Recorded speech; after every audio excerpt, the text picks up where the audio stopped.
Okay, I hope you can hear me okay. You will almost definitely also be able to hear the other visitors to the art museum today, but that's okay too, because that's part of the experience. I wanted to talk briefly about why it's important for an arts integration teacher, but I would argue for any teacher, to get access to resources that they plan to use with their students that are not only available online.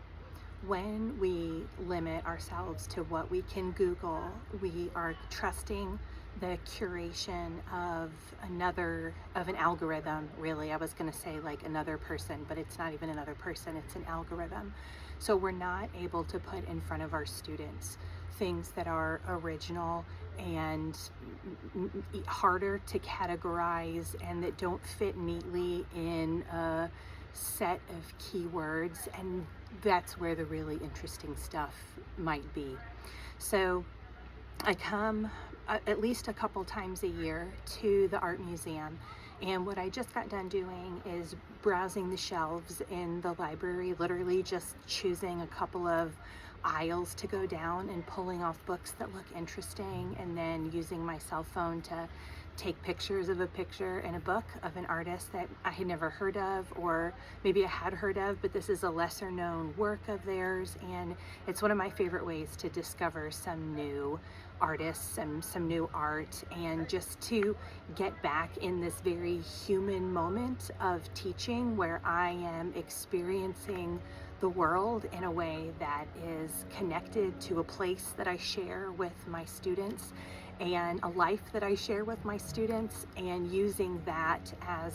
that point of connection as the starting point. So I just found a book by an artist named Jenny Holzer, and her work is really interesting and really boundary pushing in some conceptual ways. It's public art and using these graphic, like almost like advertising looking public messages. Like she puts them on buses and on marquees and at train stations and so forth. And at a glance, you mistake it for like regular environmental text that's just communicating to you where you need to go next or which brand of razor to buy. But it's this really subversive and really interesting message. So I have a couple of those pictures to add to the collection that I keep for my students. I have a collection of pictures that I use for visual thinking strategies that may or may not have neat tie-ins with our curriculum, but they're definitely thought and conversation provoking. So I'm excited to have some new ones of those, and then I'm gonna just poke around a little bit at the museum and see if I can see something else. Okay, so next time you are out in the world and you have the opportunity at a gallery or an art museum or a student showing or what have you, I would encourage you to take that really human moment to experience art that you might not otherwise have